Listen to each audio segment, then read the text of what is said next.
الحمد لله وكفى والصلاة والسلام على خاتم الأنبياء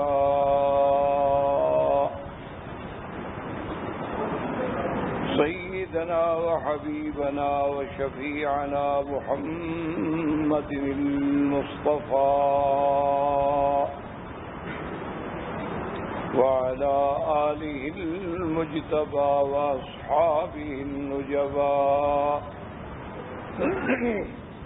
اللهم صل على سيدنا محمد النبي الأمي الهاشمي وعلى آله وأصحابه نجوم الهدى أما بعد فقد قال الله تبارك وتعالى في القرآن المجيد والفرقان الحميد أعوذ بالله من الشيطان الرجيم بسم الله الرحمن الرحيم الحمد لله رب العالمين الرحمن الرحيم مالك يوم الدين قال النبي صلى الله عليه وسلم إن الله يرفع بهذا الكتاب أقواما ويضع بها آخرين أو كما قال رسول الله صلى الله عليه وسلم صدق الله العلي العظيم وصدق رسوله النبي الكريم ونحن على ذلك لمن الشاهدين ومن الشاكرين والحمد لله رب العالمين. برادران اسلام، واجب الاحترام بزرگوں، دوستوں، بھائیوں، عزیز نوجوانوں، الحمدللہ دروس تفسیر کے ضمن میں آپ کی اس مسجد مستشفیٰ میں اللہ تبارک و تعالی کے فضل و کرم اور عنایت سے دروس سابقہ میں تعوذ کے بارے میں، تسمیہ کے بارے میں، فضائل فاتحہ کے بارے میں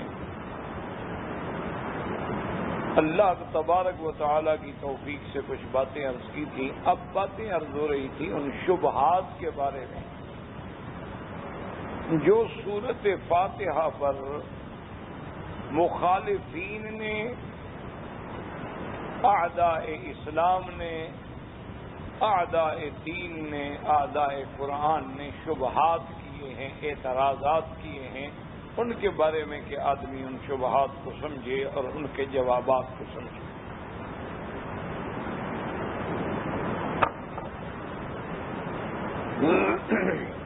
کیونکہ یہ قاعدہ ہے کہ دنیا میں ابتدائے آفرینش سے لے کر آج تک جتنے بھی باطل فرقے پیدا ہوئے ہیں ان کے پاس دلائل نہیں ہوتے، چونکہ وہ حق پہ نہیں ہوتے. جب آدمی حق پہ نہ ہو تو دلیل کیا ہو؟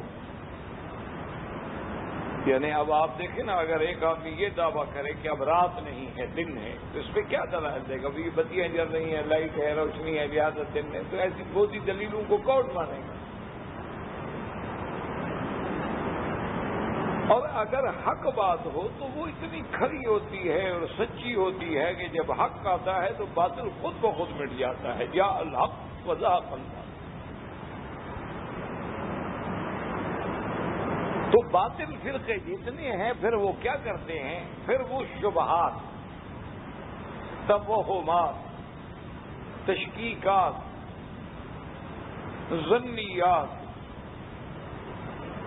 کہ وہ اپنی طرف سے خود یعنی ایسے صغرا کبرا اور نتائج پیدا کر کے لوگوں کے ذہن میں ایک تشکیک پیدا کرتے ہیں، ان کے ذہنوں میں وہم ڈالتے ہیں، ان کے ذہنوں میں شبہات ڈالتے ہیں کہ چلو اگر یہ ہماری بات 100% بھی نہ مانے تو ہل تو جائے. جیسے بہت پرانے دور کی بات ہے، یہ مشنری کے لوگ ہیں نا، جن کے جو مستبشرین ہیں، مبلغین ہیں، داعین ہیں، عیسائی مشنریوں کے، یہودی مشنریوں کے اور بڑے بڑے NGOs کے، تو وہ مختلف اسلامی ملکوں میں آتے ہیں دعوت کا کام، اپنی تبلیغ کا کام کرنے کے لیے. تو ان کا چونکہ دور ہے، اقتدار ہے، دولت ہے، پیسہ ہے، تو ان کا بہت بڑا بجٹ ہوتا ہے کہ اس ڈویژن کے لیے مثلا ایک پادری کو بھیجا جائے تو اس کا بہت بڑا بجٹ ہوتا ہے. پھر اس بجٹ سے وہ آ کر ویلفیئر کے کام کرتے ہیں، مثلا ہسپتال بنا دی، اور اسی طرح انہوں نے کوئی سرائے بنا دی، کوئی مسکینوں کے لیے کوئی ہوٹل بنا دیا، کوئی لنگر لگوا دیا، یا کوئی حادثہ آ گیا تو وہاں مدد کے لیے پہنچ گئے. ساتھ ساتھ اپنے مشنری اسکول بنوا دیے. تو اس طرح وہ کام کرتے. تو ایک پادری صاحب نے سالانہ رپورٹ جب انہوں نے ہیڈ آفس میں جا کے دینی ہوتی ہے، جب وہاں اکٹھے ہوئے رپورٹ دی، تو اس رپورٹ میں اس نے کہا کہ جی میں نے 2 سال فلاں ملک میں فلاں علاقے میں کام کیا ہے. تو ان کا جو یعنی باس تھا، بڑا تھا، اس نے کہا آپ یہ بتائیں کہ اتنا بجٹ ہم نے آپ پہ خرچ کیا ہے، کروڑوں کا بجٹ ہے، کتنے لوگ ہیں جنہوں نے مذہب عیسائیت کو قبول کیا؟ آپ ہمیں یہ فگر دیں کہ آپ کے کام کا نتیجہ کیا نکلا. کتنے لوگ ہیں جنہوں نے مذہب چھوڑ کے عیسائیت کو قبول کیا اور دین مسیح کو سمجھا، اور آپ کی محنتوں سے وہ ہمارے دین میں داخل ہوئے، آپ ہمیں یہ بتائیں. تو پادری نے کہا کہ جی ایک بھی نہیں. اس نے کہا اس کا مطلب ہے کہ آپ نے اتنا بڑا بجٹ ضائع کر دیا، آپ نے کام نہیں کہا. جی میری بات تو سن، میں نے اس ڈویژن میں کام کیا ہے، اتنے بچے اسکول میں تھے، اتنے ہمارے فلاں میں تھے، اتنے. اس نے کہا وہ عیسائی تو ان میں ایک نہیں بنا، لیکن مسلمان بھی ایک نہیں رہا. میں کہا عیسائی تو نہیں بن سکا کہ وہ کھل کے کہہ دے کہ میں اسلام کو چھوڑ رہا ہوں اور اسلام سے نکل رہا ہوں اور آج کے بعد میں نے عیسائیت قبول کر لی. یہ تو میرے پاس کوئی فکر نہیں. لیکن مسلمان ہونے کے باوجود ہم نے ان کو مسلمان نہیں رہنے دیا. ان کی سیرت، ان کی صورت، ان کا تمدن، ان کا لباس، ان کی ثقافت، ان کا کلچر، ان کا گھر، ان کا ماحول، وہ پورا ہم نے اپنا بنا دیا. تو اتنی بڑی محنت کو آپ سمجھتے ہیں کہ میں نے کچھ نہیں کیا، تو پھر آپ بتائیں گے میں کرتا کیا؟ تو اصل بات یہی ہوتی ہے کہ وہ لوگ جو ہوتے ہیں نا جی، وہ آپ کو مثلا اب آپ دیکھیں آپ کے مشنری اسکولوں میں مسلمانوں کے بچے پڑھتے ہیں، وہ صبح ترانہ ہوگا، صلیب کا اشارہ ہوگا، ان کو باقاعدہ اس کا وہ کبھی نہیں کہیں گے کہ جی آپ عیسائی ہو جائیں، آپ کے بچے کو کبھی نہیں کہیں. لیکن وہ اتنا متاثر ہوتا ہے کہ جو آدمی پرائمری سے لے کر ایف اے تک یا BA تک ان کے کالجوں میں، ان کے اسکول میں پڑھتا چلا رہا ہے، صاف بات ہے متاثر کیسے نہیں ہے. تو اس لیے ان مخالفین کا ایک حربہ ہوتا ہے جس کو کہتے ہیں شبہات، توہمات، تشکیکات، کہ مسلمان کے ذہن میں ایک شبہ ڈال دو. جب آدمی شبہات میں پڑ جاتا ہے، جب آدمی اس میں اب اس کو ذرا یعنی ہل گیا، اور جب شبہ پڑ جائے تو پھر آدمی اللہ تبارک و تعالی رحمت فرمائے اور آخر میں پھر بھٹکنا شروع ہو جاتا. متقدمین کے زمانے میں جب قرآن اترا تو حضور کے مقابلے پہ کون لوگ تھے؟ مشرکین مکہ. اچھی طرح اس بات کو ذہنوں میں بٹھائیں اور ذہنوں میں رکھیں تاکہ خدا کرے، اللہ کرے، میں سمجھا سکوں اور آپ سمجھ سکیں کہ مقابل جو ہیں وہ مشرکین ہیں، اور مشرکین جو تھے وہ بھی امیین تھے، وہ پڑھی لکھی قوم تو تھی نہیں. هو الذی بعث فی الامیین رسولا، اللہ نے اپنے رسول کو ایک ایسی قوم میں بھیجا کہ وہ امی ہیں. ما جاءہم من نذیر، ان کے پاس آپ سے پہلے کوئی پیغمبر قریب میں نہیں آیا، آپ سے پہلے ان پر کوئی قریب میں کتاب بھی نہیں اتری. اس حضور کے زمانے میں اور عیسیٰ علیہ السلام کے زمانے میں تقریباً 600 سال کا فرق ہے، 6 صدیاں بیت گئی.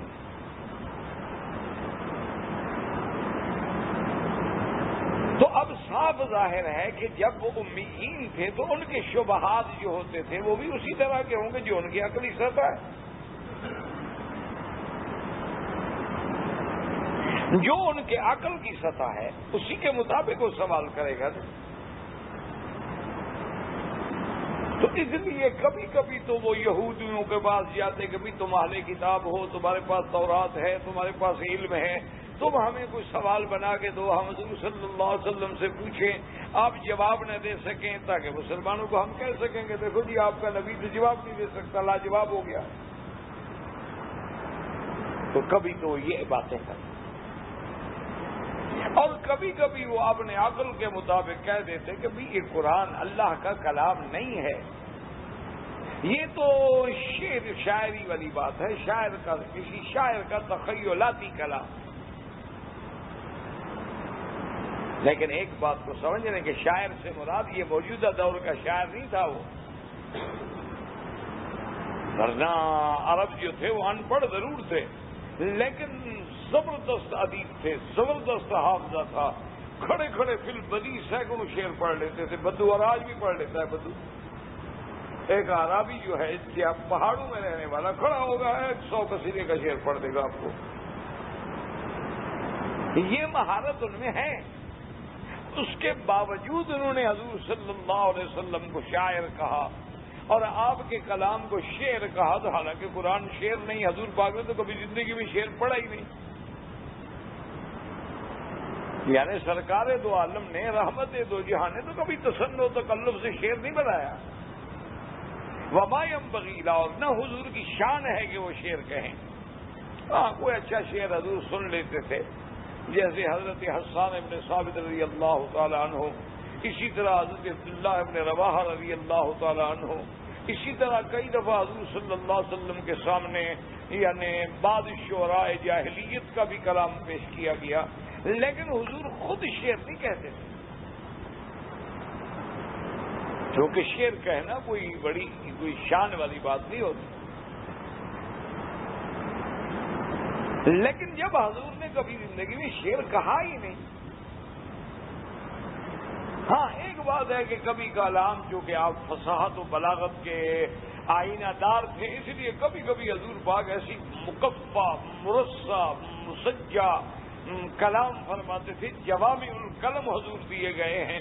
یہ ایک الگ بات ہے کہ حضور نے جیسے فرما دیا ان النبی لا کذب انا ابن عبد المطلب، تو یہاں اگر ابن عبداللہ کہتے تو کلام ذرا یعنی وہ فواصل نہ ملتے.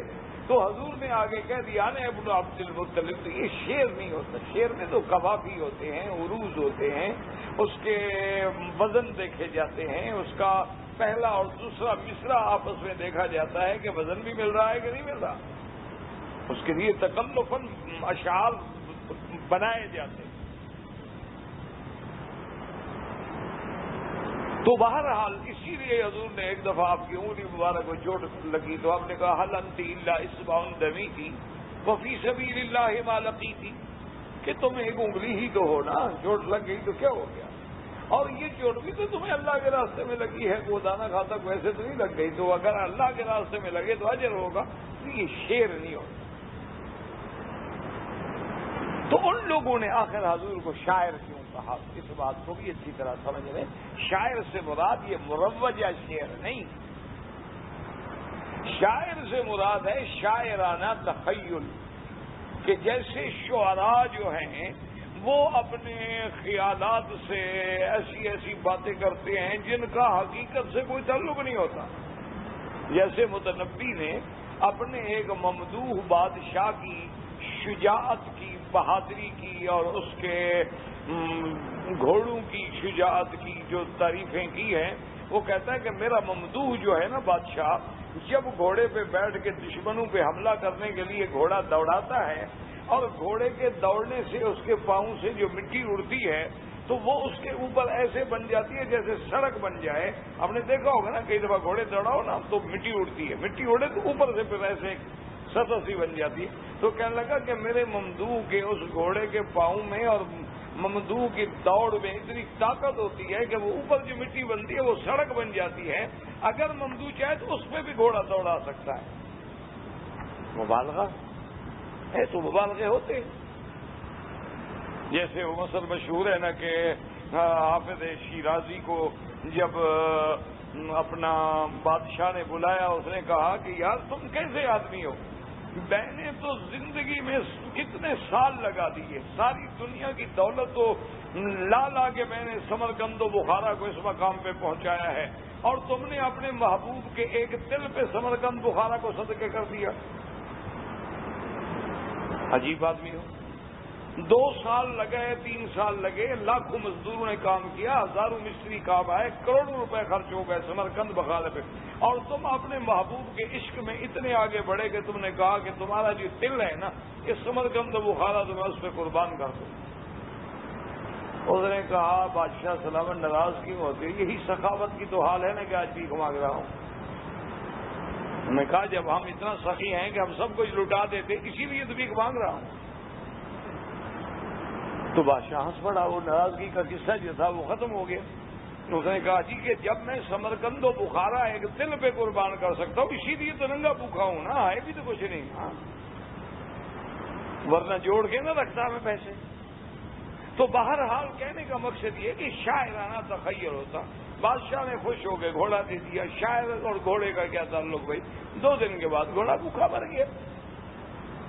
اب اسے پتہ لگا کہ بادشاہ کو پتہ لگے گا تو بادشاہ سزا دے دے گا کہ یہ کیسا آدمی ہے، میرے گھوڑے کی قدر نہیں کی، حفاظت نہیں کی، ہم نے انعام دیا اور یہ بدبخت آدمی نے اس کا خیال ہی نہیں رکھا، وہ مر گیا. بادشاہ تو نازک مزاج ہوتے ہیں نا، نازک مزاج شاہاں تاب سخن نہ دارت. تو اس نے سوچا ابھی اب میں پھنس گیا، کروں کیا. وہ کچھ دن کے بعد بادشاہ کی مجلس میں خود آ گیا کہ بجائے اس کے کہ دشمن خبر پہنچائے کہ جناب آپ نے اچھا انعام دیا تھا اس بے وقوف آدمی کو، گھوڑا تو مر گیا ہے. تو بادشاہ کی مجلس میں آ گیا تو بادشاہ کو بھی یاد آ گیا. اس کو پوچھا بھی وہ کیا ہے ابھی گھوڑے کا کیا حال ہے. اس نے کہا جناب آپ نے ایسا گھوڑا دیا ہے وہ اتنا تیز تھا اس دنیا سے نکل گیا. وہ جو دوڑا ہے جی وہ دنیا سے چلا گیا. وہ اتنا تیز گھوڑے کو میں کہاں سنبھالتا. بادشاہ سمجھ گیا مر گیا، اس دنیا سے جب چلا گیا تو بات ختم ہو گئی کہ مر گیا. تو شاعرانہ تخیل ہوتا ہے. تو مشرکین مکہ جب قرآن سنتے تھے کہ حضور فرماتے ہیں کہ پوری دنیا پہ میرا دین غالب ہوگا، حضور فرماتے ہیں قیصر و کسریٰ کو ہم مٹا ڈالیں گے، حضور فرماتے ہیں تمام جزائر عرب پہ اسلام کا غلبہ ہوگا، حضور صلی اللہ علیہ وسلم فرماتے ہیں کہ اسلام ہی سلامتی کا ذریعہ ہوگا، حضور فرماتے ہیں کہ اسلام امن کا ذریعہ ہوگا، حضور فرماتے ہیں کہ کوئی عورت سونے کے زیورات سے لدی ہوئی مکے سے صنعا تک جائے گی تو کوئی اس کو چھیڑ نہیں سکے گا. یہ وہ کہتی یار یہ تو شاعروں والی باتیں ہیں، شاعرانہ تخیل ہے. ورنہ یہ ہو سکتا ہے بھلا ایسی باتیں ہو جائیں کہ جن لوگوں کے پاس رہنے کو جگہ نہیں، کھانے کو کھانا نہیں، اور نہ فوج ہے، نہ قوت ہے، نہ طاقت ہے، جو مکے میں نہیں رہ سکتے یہ جا کے روم کو فتح کریں گے، یہ جا کے کسریٰ و قیصر کو فتح کریں گے. شاعرانہ تخیل تک اسی لیے کہتے تھے کہ شاعر، ورنہ حضور نے کبھی شعر نہیں کہا. اور وہ عرب لوگ شعر و شاعری کو تو بہت سمجھتے تھے. اچھا کبھی کہہ دیتے جناب کہ نہیں شاعر تو نہیں، شاعر جادوگر. اچھا جادوگر کیوں کہتے ہیں؟ حالانکہ جادوگر کہاں اور محمد رسول اللہ کہاں صلی اللہ علیہ وسلم. جادوگر تو پلید قوم ہوتی ہے. جادوگر وہ ہوگا جو غلیظ جگہوں میں ہوگا، ناپاک ہوگا، گندا ہوگا، جس کے آپ کمرے میں جائیں تو بدبو آ رہی ہوگی، جس کے بدن سے بدبوئیں اٹھے گی. کیوں جادو چلتا نہیں نا. جادو چلتا تب ہے جب شیطان کا تعلق ہو. شیطان غلیظ جگہ پہ آئے گا، مسجد میں تھوڑا آئے گا. ایک اصولی سی بات ہے، کیونکہ ان کا تعلق ہوتا ہے جنات سے. شیاطین الجن سے تعلق ہوتا ہے، شیاطین الانس سے تعلق ہوتا ہے، تو وہ لازمی بات ہے کہ وہ گندی جگہ پہ جاتے ہیں، پاک جگہوں پہ تو نہیں آتے ہیں۔ اسی لیے حکم ہے نا کہ حمام میں جائیں تو پہلے پناہ مانگے اللہ سے کہ اللہم انی اعوذ بک من الخبث والخبائث۔ یہاں آگے شیطان شرارت کرتا ہے، یہاں آگے جنات شرارت کرتے ہیں، گندی جگہ ہے نا وہاں پہنچ جاتے ہیں۔ تو اس لیے ہمیشہ جو جادوگر ہوگا نا آپ دیکھیں گے کہ وہ بالکل یعنی ایک تو اللہ کی رحمت سے اس کے چہرے پر بھی لعنت برس رہی ہوگی۔ جتنے جادوگر ہیں نا کبھی آپ کے انڈیا وغیرہ میں بہت ہوتے ہیں۔ اچھا بنگال کا جادو تو ویسے مشہور ہے، بنگال کا جادو سر چڑھ کر بولے ایک محاورہ بھی بن گیا ہے۔ تو بہرحال آپ دیکھیں ایک تو ان کے چہرے پہ ایسی لعنت برس رہی ہوگی، کبھی ساحر کے چہرے پہ آپ روشنی نہیں دیکھیں گے، نور نہیں دیکھیں گے، کشش نہیں دیکھیں گے، ایسے پھیکا پھاکا چہرہ ہوگا کتنا خوبصورت کیوں نہ ہو۔ اور دوسرا یہ دیکھیں گے کہ کبھی پاک نہیں ہوگا، حتیٰ کہ اپنے جادو میں زور ڈالنے کے لیے بعض لوگ تو ایسا کرتے ہیں کہ خنزیر کی ہڈی لے کے انگوٹھیوں میں جڑوا لیتے ہیں تاکہ نجس العین چیز جو ہے وہ ہر وقت میرے ساتھ رہے، عین پلیت چیز جو ہے وہ ساتھ رہے۔ جادوگر عجیب قسم کے جادو ہے دنیا میں۔ تو وہ کہتے تھے کہ جادو حضور پاک رہنے والے، خوشبو پسند کرنے والے، سرکار دو عالم کے بدن پہ مکھی نہیں بیٹھتی، ان کا کیا نسبت ہے جادوگروں سے؟ سرکار دو عالم کے بدن کو اللہ نے محفوظ رکھا کہ مکھی نہیں بیٹھتی۔ سرکار دو عالم صلی اللہ علیہ وسلم کو خوشبو اتنی پسند تھی کہ حب پہلے من الدنیا بسلاسل الطیب والمرأة الصالحة وقرۃ عینی بالصلاۃ۔ حضور صلی اللہ علیہ وسلم کو جتنی خوشبو پسند تھی نا کوئی چیز پسند نہیں، ہر وقت حضور صلی اللہ۔ اچھا پھر اللہ نے کمال آپ کو یہ عطا فرمایا، ایک تو خوشبو پسند، پھر حضور کے اپنے پسینے میں خوشبو، یعنی سب سے بڑی چیز تو پسینہ ہوتا ہے نا۔ آپ دیکھیں نا جی، آپ نہائیں، آپ کپڑے پہنے، اگر پسینہ آ گیا، کپڑے پسینے میں بھیگ گئے، خلاص آپ ختم ہو گئے، آپ کی وہ ساری تیاری جو ہے وہ ٹھپ ہو گئی۔ پسینہ آ گیا، بدبو شروع ہو گئی، بس بنیان اتاریں گے تو ایسے معلوم ہوگا کہ جیسے اللہ معاف فرمائے پتہ نہیں کس چیز پہ رہی تھی یہ بنیان۔ آپ ذرا ناک کو لگا کے دیکھا کریں نا، اندازہ کیا کرنا میں کتنا قیمتی انسان ہوں۔ آپ جو کپڑے اتارتے ہیں صرف انہیں کو سونگ کے اندازہ لگا لیا کریں اپنی قیمت کا۔ اسی لیے سیدنا علی فرماتے تھے نا کہ اولہ لطفۃ مضرۃ وآخرہ جیفۃ قذرۃ، کہ کیسا بندہ ہے جس کی بنیاد بھی ایک بدبودار گندے پانی پہ ہے اور جس نے مرنے کے بعد بھی ایک بدبو چھوڑنے والی لاش بن جانی ہے، کس بات پہ فرعون بنا ہوا ہے۔ اسی لیے آپ دیکھیں نا، کبھی اللہ پاک رحمت کرے، اللہ معاف فرمائے، کبھی قبرستانوں سے گزر ہو تو آدمی کو اتنی ہوا ہوتی ہے کہ آدمی برداشت نہیں کرتا۔ اسی لیے آپ تو ڈاکٹر لوگ ہیں نا، ان سے پوچھیں جب وہ پوسٹ مارٹم پہ کھڑے ہوتے ہیں ان کا کیا حال ہے، جب قبر کشائی کرتے ہیں تو کیا حال ہے۔ ہاں بعض لوگوں کی لاشوں کو اللہ نے محفوظ رکھا ہے، اب بھی اللہ کے راستے میں شہید ہونے والوں کی لاشیں جو ان میں خوشبوئیں آتی۔ تو بہرحال کہنے کا مقصد یہ تھا کہ سرکار دو عالم کی کیا نسبت ہے جادوگروں سے، لیکن وہ کہتے تھے جادوگر ہے، کیوں کہ بھئی جیسے جادو فوراً اثر کرتا ہے، محمد مصطفیٰ کی نظر بھی اثر کرتی ہے، آپ کی زبان مبارک سے جو کلام نکلتا ہے وہ بھی اثر کرتا ہے۔ جو بندہ قرآن سنتا ہے گیا، جو بندہ حضور کی صحبت میں جا کے نیک نیتی سے 5 منٹ کے لیے بیٹھ گیا مسلمان ہو جاتا ہے۔ اس لیے کہتے تھے کہ جادوگر ہیں، ورنہ وہ جانتے تھے کہ حضور جادوگر نہیں ہیں۔ اللہ نے قرآن میں تردید کی، اللہ نے فرمایا کہ وما هو بقول شاعر ولا بقول کاہن۔ اللہ نے فرمایا کہ قرآن کسی شاعر کا کلام نہیں، کسی کاہن کا کلام نہیں۔ کاہن کیوں کہتے تھے کہ کاہن جیسے غیب کی خبریں دیتے ہیں، محمد مصطفیٰ بھی تو غیب کی خبریں دیتے، کبھی ہمیں نوح علیہ السلام کی بات سناتے ہیں، کبھی صالح علیہ السلام کی بات سناتے ہیں، کبھی ہمیں جنت کی بات بتاتے ہیں، کبھی ہمیں مصر کے فرعون کی بات سناتے ہیں، تو ساری غیب کی باتیں اس کا معنی ہے کاہن ہے۔ اللہ نے فرمایا وما هو بقول شاعر قلیلا ما تؤمنون ولا بقول کاہن قلیلا ما تذکرون۔ اللہ نے فرمایا ظالمو، یہ قرآن نہ تو کسی شاعر کا کلام ہے اور نہ یہ کسی کاہن کی کہانت ہے، بلکہ یہ تو اللہ تبارک و تعالیٰ کی وحی ہے جو اللہ نے محمد الرسول اللہ پہ اتاری ہے۔ تو اس لیے یاد رکھیں کہ شبہات تو وہ بھی ڈالتے تھے، لیکن ان کی جتنی عقل تھی، جتنی تعلیم تھی، جتنی ان کا مزاج تھا، کبھی کہہ دیتے لو نشاء لقلنا مثل هذا ان هذا الا اساطیر الاولین، اور کبھی کبھی کہتے کہ بھئی ہم اگر چاہیں تو ہم بھی قرآن جیسی کلام پڑھ سکتے ہیں، یہ تو پرانے زمانے کی قصے کہانیاں ہیں، یہ کوئی اللہ کا کلام نہیں۔ اور کبھی شبہ ڈالتے کہ معلم مجنون، اللہ کا نبی سیکھا ہوا ہے، کبھی کہتے دیوانہ ہے، اور کبھی کہہ دیتے کہ نعوذ باللہ یہ اللہ کا کلام نہیں بلکہ حضور نے خود بنایا ہے، اپنی طرف سے بنا کے ہمیں سناتے ہیں اور نسبت اللہ کی طرف کر دیتے ہیں۔ تو کافروں کے یہ شبہات ہوتے تھے قرآن کے بارے میں، کبھی کہتے سحر ہے، کبھی کہتے کہانت ہے، کبھی کہتے شعر ہے، کبھی کہتے پرانے زمانے کے قصے کہانیاں ہیں وہ ہم بھی کہہ سکتے ہیں، اور کبھی کہتے محض تخیل ہے۔ اس کے علاوہ ان کے پاس اور کوئی اعتراض کرنے کی بات نہیں، لیکن یاد رکھو اللہ نے ایک ایک شبہے کا جواب دیا۔ ان نے کہا کہ شاعر کا کلام ہے، فرمایا وما هو بقول شاعر۔ ان نے کہا کاہن ہے، فرمایا ولا بقول کاہن۔ اچھا کیا ہے؟ فرمایا ان ھذا الا ذکر وقرآن مبین۔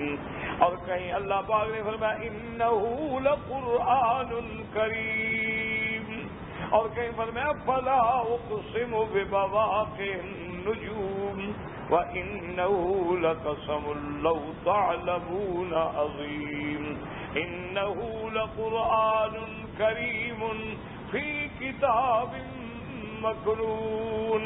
اور کہیں اللہ نے فرمایا تنزیل من حکیم حمید، اور کہیں فرمایا انزلنا الیک نورا مبینا۔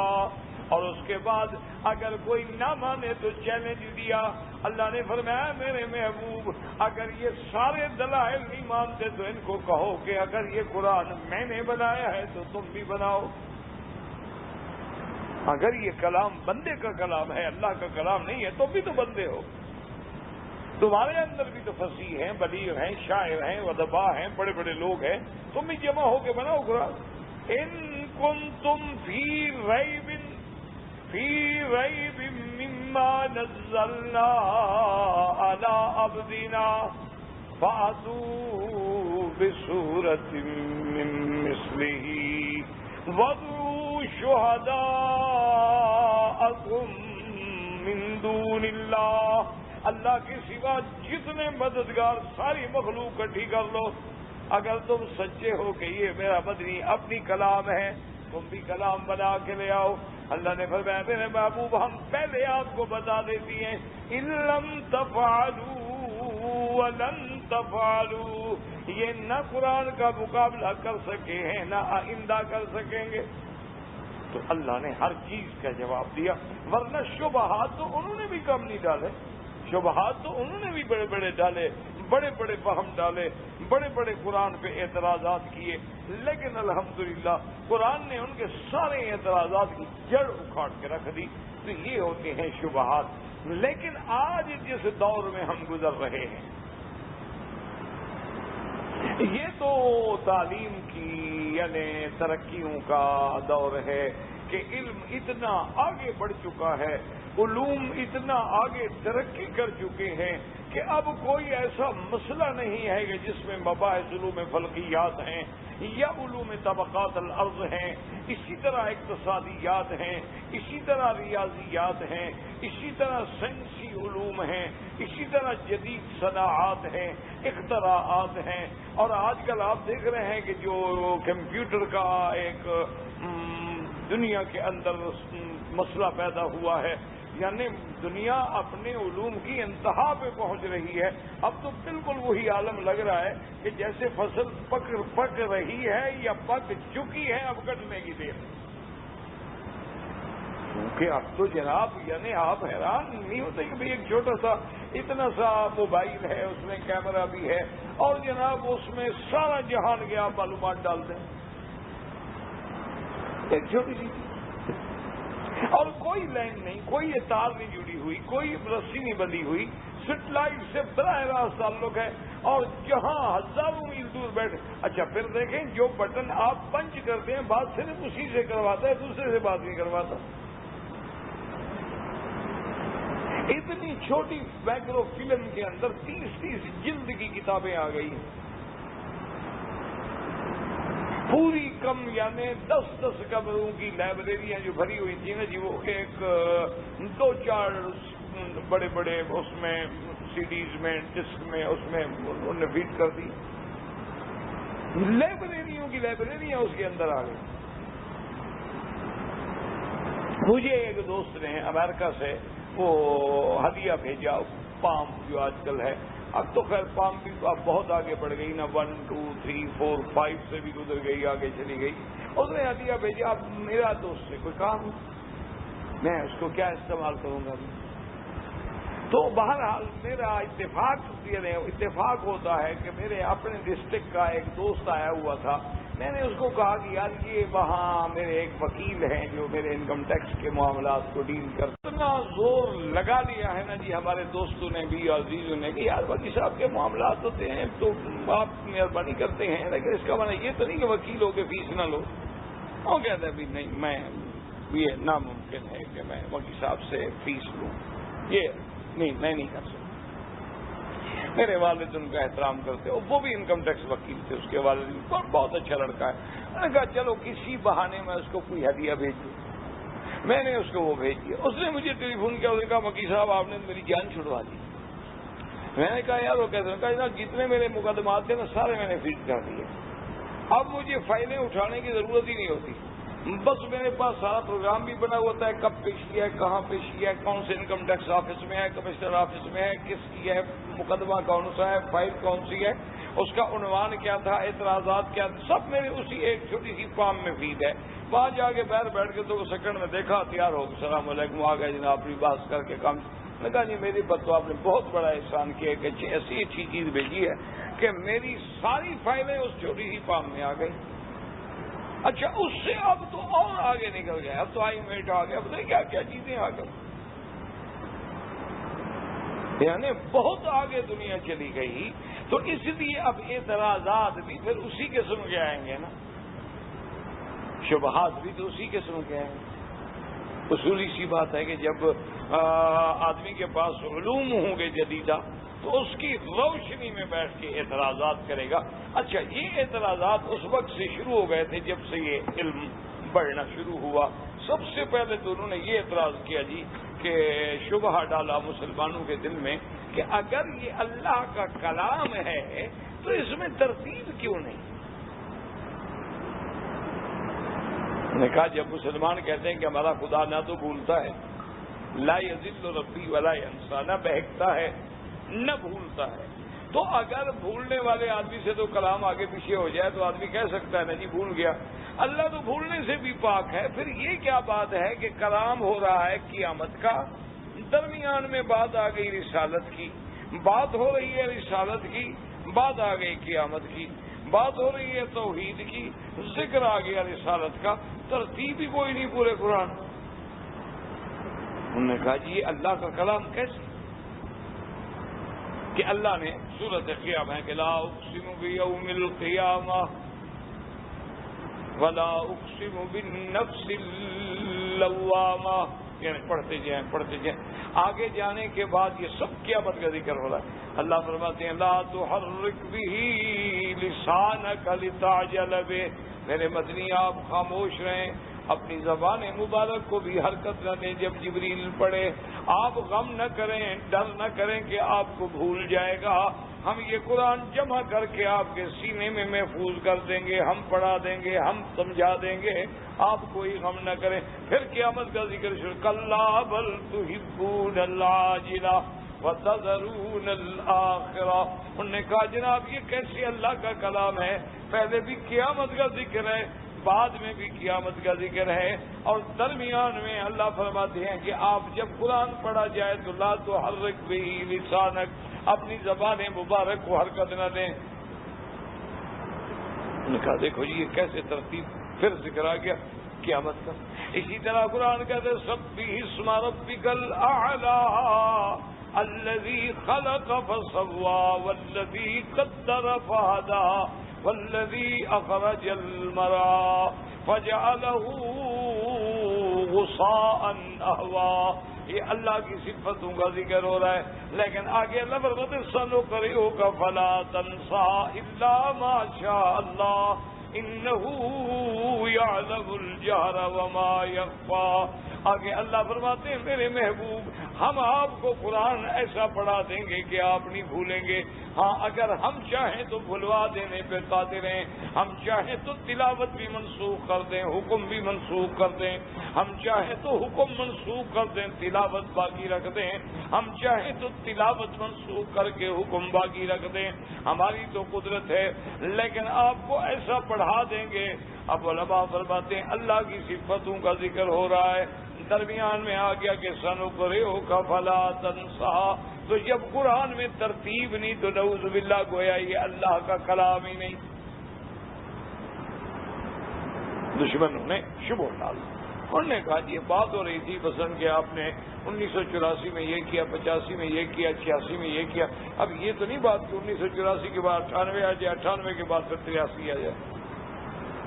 انہوں نے کہا لہٰذا اس کا معنی یہ ہے کہ ترتیب نہیں ہے، اور کلام اس اللہ کا ہے جو بھولنے سے پاک ہے، تو اس میں تو ترتیب ہونا ضروری تھا۔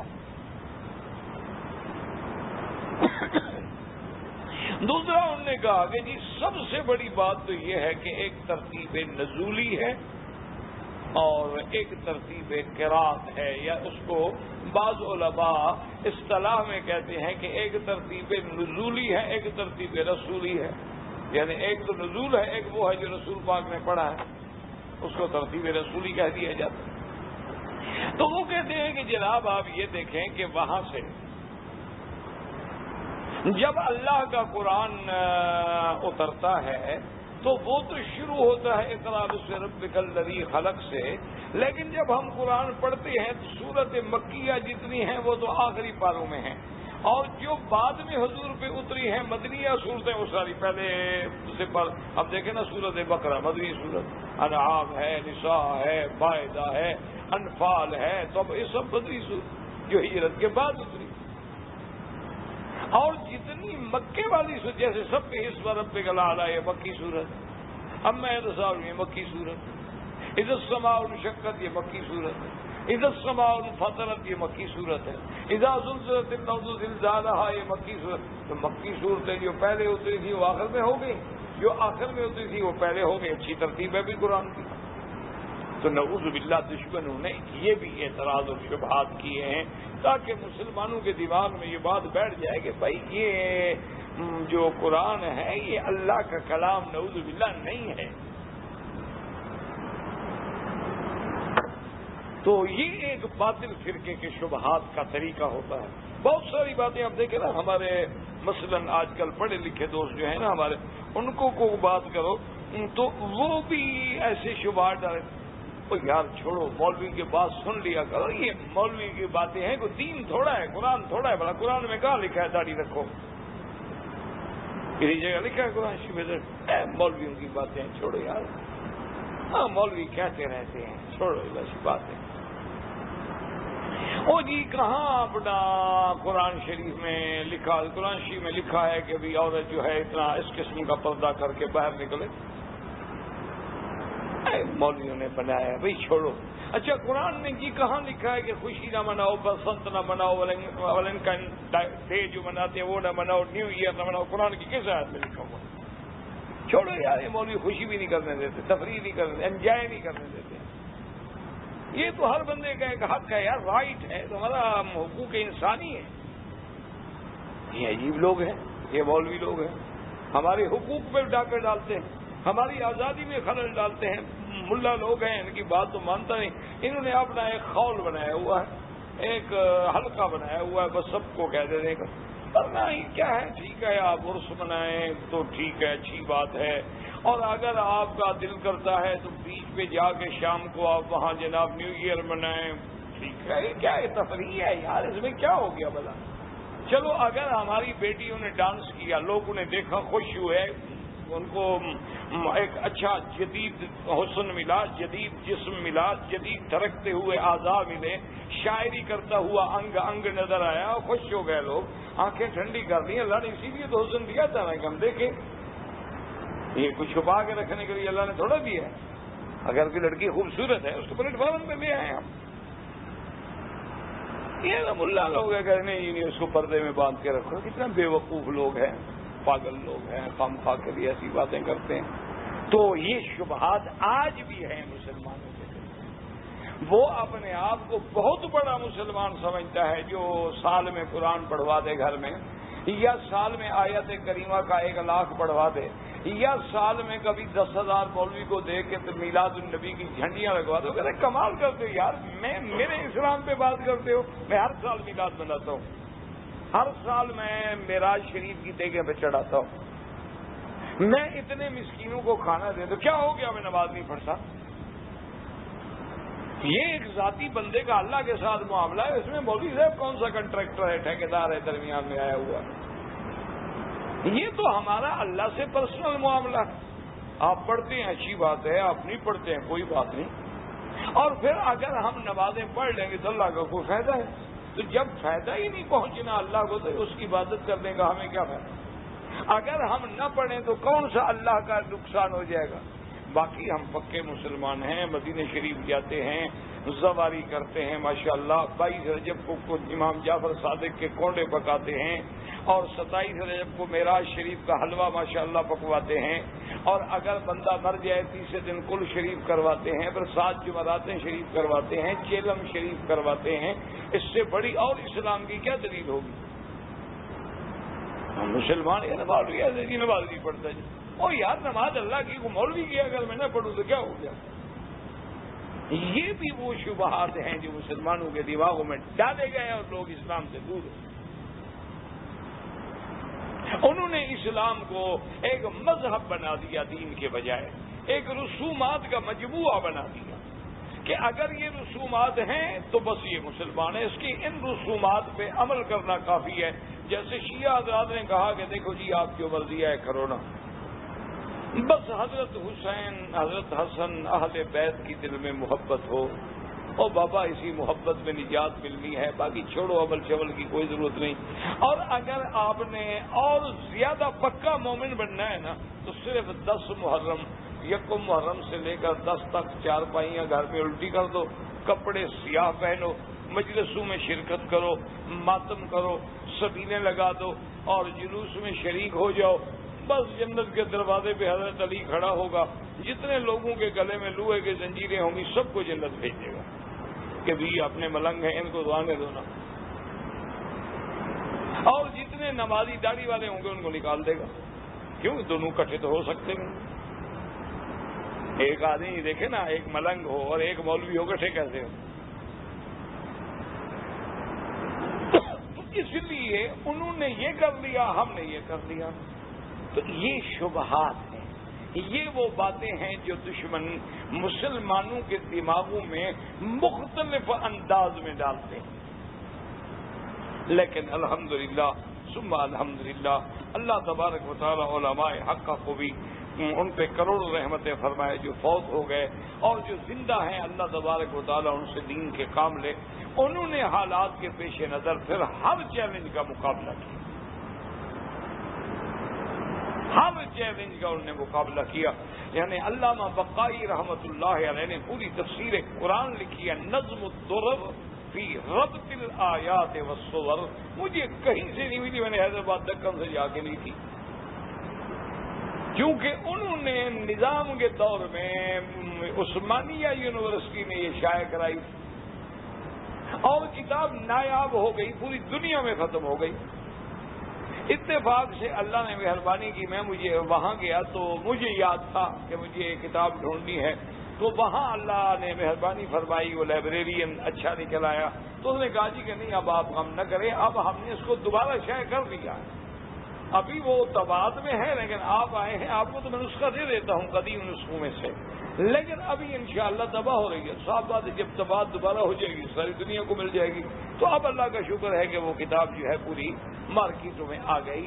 نظم الدرر فی ربط الآیات والصور، کہ سورت کا سورت سے کیا تعلق ہے، آیت کا آیت سے کیا تعلق ہے، اول سورت کا آخر سورت سے کیا تعلق ہے، اول سورت کا اس کی دوسری اول سورت سے کیا تعلق ہے، سارے ربط بیان کر کے دشمنوں کا منہ بند کر دیا کہ قرآن تو بالکل نظم ہے، نسخ میں ہے، تم سمجھے ہی نہیں۔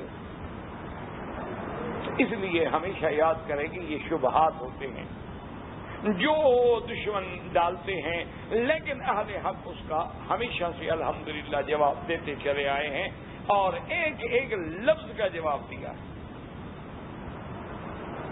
اور یہاں پر کچھ ساتھی ایسے بھی ہوتے کہتے ہیں دیکھو جی یہ ربط بیان کرنے کی کیا ضرورت ہے، صحابہ کے زمانے میں نہیں تھا، اللہ کے بندے صحابہ کے زمانے میں مسئلہ بھی تو نہیں تھا نا۔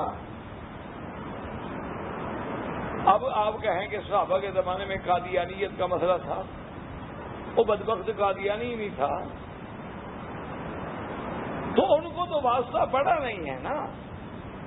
اب آپ یقین کریں مثلا کوئی قادیانی، اللہ نہ کرے اللہ نہ کرے، کوئی قادیانی یا کوئی رافضی، کوئی اور باطل فرقے کا خارجی، ناصبی، اور کوئی آدمی آ جائے نا کہ یہاں کے کسی مولوی کے گلے پڑ جائے، یہ بیچارے جانتے نہیں جواب کیا دیں گے، ان کے سامنے تو کبھی مسئلہ آیا ہی نہیں،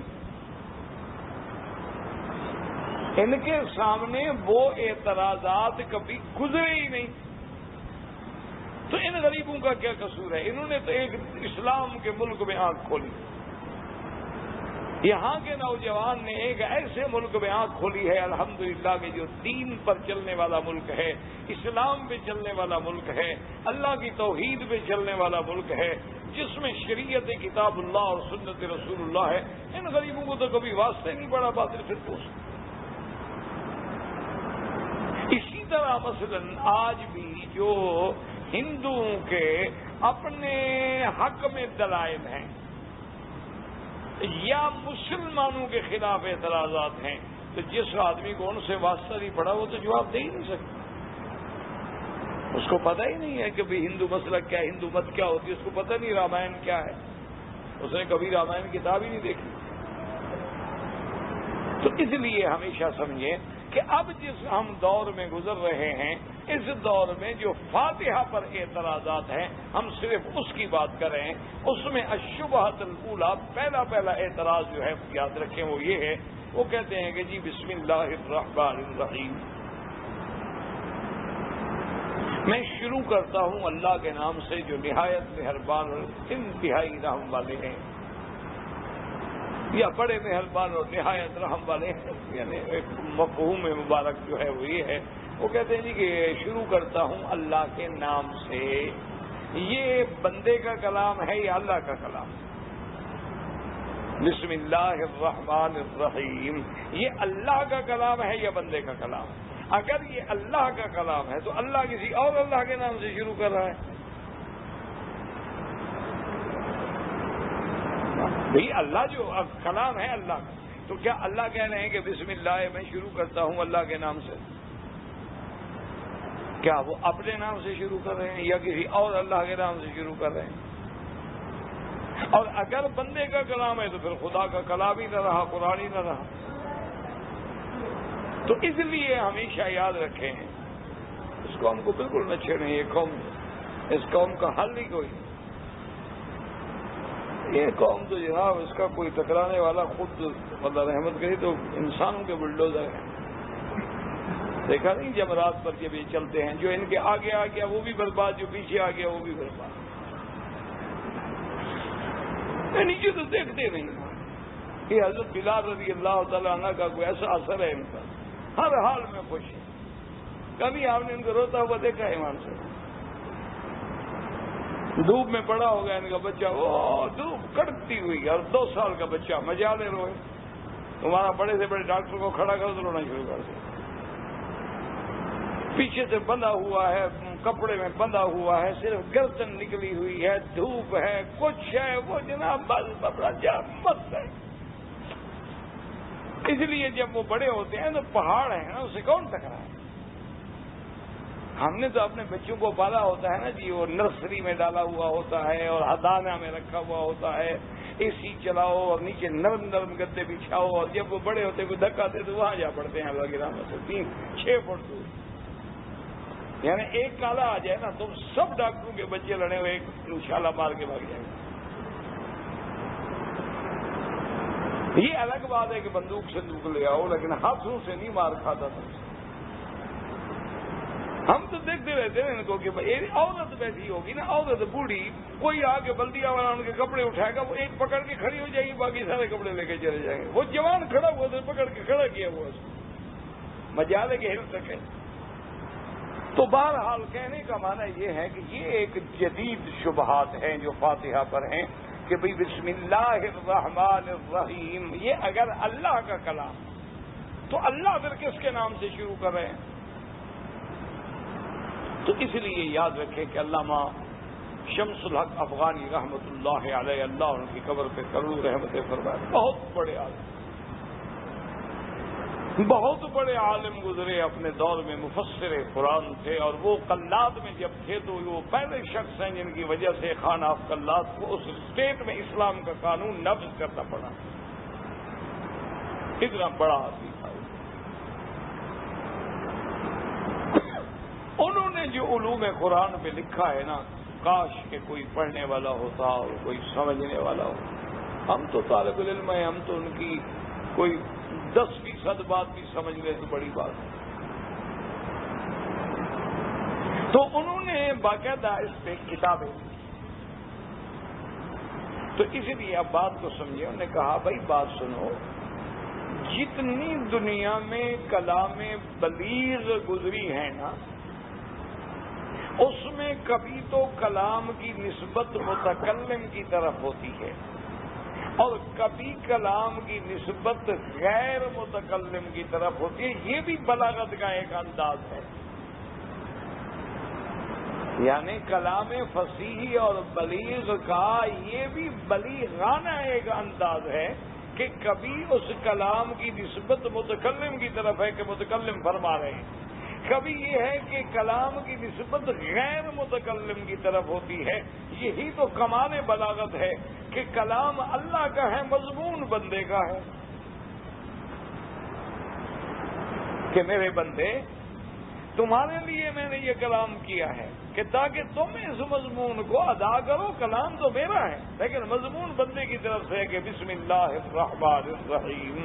تو نے فرمایا کہ یہ تو بلاغت کی دلیل ہے، اور کلام بلیغ میں یہ عام چیز ہے کہ کبھی نسبت متکلم کی طرف ہوگی، کبھی غیر متکلم کی طرف۔ اچھا، اس کو آسان لفظوں میں یوں سمجھیں کہ آپ نے مثلا اپنے بیٹے کو کسی یونیورسٹی میں داخلہ دلانا ہے، آپ اپلیکیشن لکھتے ہیں، اس کے ساتھ اپنے شہادات لگاتے ہیں، اپنے کاغذ لگاتے ہیں، اپنے امتحان کے نتائج لگاتے ہیں، آپ اس کے ساتھ کریکٹر سرٹیفکیٹ لگاتے ہیں، اپلیکیشن فائل بنا کے پرنسپل کے پاس تشریف لے جاتے ہیں۔ پرنسپل اچھا آدمی ہے، آپ کا دوست ہے، مہربان ہے، وہ فائل دیکھتا ہے، وہ کہتا ہے کمال کی بات ہے حضرت، یہ آپ نے کیا لکھا ہے درخواست میں؟ آپ کا بچہ تو داخل نہیں ہو سکے گا، آپ کو درخواست لکھنا ہی نہیں آتی۔ چلو ایسا کرو، ایک کاغذ لے لو میرے دفتر سے اور میں ڈکٹیٹ کرا دوں، آپ لکھ لیں، پھر درخواست لکھ کے لے آئیں۔ تو وہ خود درخواست لکھوا دیتا ہے کہ اور جب درخواست قبول کرنے والا خود لکھوا رہا ہو تو پھر قبول کیسے نہیں ہوگی؟ جب مہربانی ہو تو وہ درخواست خود بنا دیتا ہے۔ جب کسی جج نے مقدمے میں رعایت دینی ہو تو وکیل کو ذرا خود سکھلا دیتا ہے کہ یار تم نے فلاں کتاب کا فلاں پیرا نمبر فلاں دیکھا ہے، ذرا وہ اسٹڈی کر کے پھر آنا۔ تو وہ خود راستہ دے رہا ہوتا ہے۔ یہی تو اس کا کلام ہے، یہی تو اس کا کمال ہے، یہی تو اس کی رافت و رحمت ہے کہ اپنے بندوں کو دنیا میں جینے کے لیے، رہنے کے لیے، آخرت کی کامیابی میں مضمون خود سکھا دیتے ہیں۔ جیسے اس کی مثال فرمایا فَتَلَقَّى آدَمُ مِن رَّبِّهِ بِكَلِمَاتٍ، اللہ نے فرمایا کہ جب ہم آدم پہ ناراض ہوئے آسمانوں سے اتار دیا، اور جب راضی ہوئے تو ہم نے خود کلمات ان کے دلوں میں ڈال دیے کہ بس ان کلمات سے درخواست کرو، ہم معاف کرنے کے لیے تیار ہیں۔ وہ کلمے بھی خود سکھا دیے، وہ دعا بھی خود سکھا دی، وہ الفاظ بھی خود سکھلا دیے کہ بس تم ذرا اس طرح مانگو تو صحیح نا، بس بدلے مانگنے کی دیر ہے، ہم بخش دیں گے، لیکن ان کلمات سے مانگو۔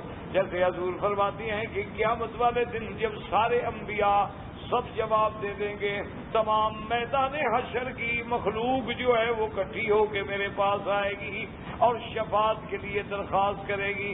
حضور فرمائیں گے انا لہا انا لہا، اس شفاعت کے لیے تو اللہ نے مجھے چن رکھا ہے، مجھے چن لیا ہے۔ حضور فرماتے ہیں پھر میں آؤں گا، علمنی محامدہ لم یعرفنی الآن، اللہ مجھے اپنے محامد سکھلائیں گے، حمد کے طریقے بتلائیں گے جو میں اب نہیں جانتا۔ اللہ مجھے بتلائیں گے کہ میرا مدنی ان محامد سے میرا حمد کرو، پھر درخواست کرو، پھر جب درخواست کرو گے محامد خود سکھلا دیے تو قبول ہونے میں کتنی دیر لگے گی۔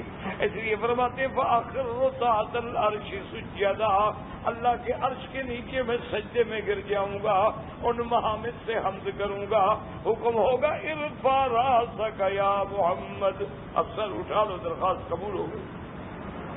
تو اس لیے ہمیشہ یاد رکھیں کہ یہ اعتراض نہیں بلکہ یہ کلام بلیغ کا انداز ہے کہ مضمون بندے کا ہے، پڑھانے اور سکھانے والا میرا خدا ہے۔ اب جب مضمون بندے کا ہے تو بندہ کہتا ہے بسم اللہ الرحمن الرحیم، شروع کرتا ہوں اللہ کے نام سے جو بڑا مہربان اور نہایت رحم والے ہیں۔ اور بعض علماء نے اس کا دوسرا جواب دیا، انہوں نے کہا یہ تو ترتیب رسولی ہے، سب سے پہلے جب قرآن اترا میرے مدنی پر غار حرا میں، اللہ نے فرمایا اقرا اقرا بسم ربک الذی خلق، میرا مدنی اپنے رب کا نام لے کے پڑھیں، اس رب کا جس نے پیدا کیا۔ تو جب اللہ ایک دفعہ حکم دے چکے ہیں اقرا، وہی خدا کا حکم یہاں موجود ہے، اقرا بسم اللہ الرحمن الرحیم۔ اب یہ ضرورت نہیں کہ اللہ ہر آیت کے بعد کہیں کہ اقرا، ہر آیت کے بعد کہیں کہ اقرا، وہی حکم موجود ہے پڑھنے والا۔ تو جب وہ حکم موجود ہے تو اللہ بندے کو حکم دے رہے ہیں اقرا بسم اللہ الرحمن الرحیم۔ تو اب یہ بندہ پڑھ رہا ہے، کلام تو اللہ نے دماغ میں ڈالا۔ اب جیسے دیکھیں آیت کریمہ جس میں اندر حضور نے فرمایا اس میں اعظم ہے الذی دعی بہ استجاب، جس کے پڑھنے سے بندہ جو دعا مانگتا ہے قبول ہوتی ہے۔ وہ کون سی دعا ہے؟ اللہ نے قرآن میں ذکر فرمائی وَظَنُّونَ إِذ ذَّهَبَ مُغَاضِبًا فَظَنَّ أَن لَّن نَّقْدِرَ عَلَيْهِ فَنَادَىٰ فِي الظُّلُمَاتِ أَن لَّا إِلَٰهَ إِلَّا أَنتَ سُبْحَانَكَ إِنِّي كُنتُ مِنَ الظَّالِمِينَ۔ لا الہ، اب ایمان سے کہ یونس علیہ السلام تو عربی بولتے ہی تھے، یونس علیہ السلام کی زبان عربی تھوڑی تھی کہ آپ نے یہ کہا تھا لا الہ الا انت سبحانک انی کنت من الظالمین، ان کی تو زبان عربی ہے ہی نہیں۔ پہلے انبیاء کی زبان یا عبرانی ہے یا سریانی ہے۔ اب سب سے پہلے اول من تکلم بالعربیۃ سیدنا اسماعیل، حضرت اسماعیل علیہ السلام انبیاء میں پہلے نبی ہیں جنہوں نے عربی بولی۔ اس سے پہلے تو نبیوں کی زبان ہی عربی ہے۔ معنی یہ ہے کہ یونس نے اپنی زبان میں جو فریاد کی تھی اس کو اللہ نے اپنی کلام میں نقل فرما دیا۔ ان کی فریاد تو ان کی زبان میں تھی، ان کی لغت میں تھی، لیکن اس کا مفہوم جو ہے خالق نے، مالک نے اپنی کلام میں ایسے بنا دیا کہ اس کے اندر اسم اعظم بھی رکھ دیا، اور ساتھ یہ بھی بتا دیا کہ فاستجبنا لہ ونجیناہ من الغم، کہ ہم نے یونس کی دعا سن لی، ہم نے اس کو مشکل سے نکالا۔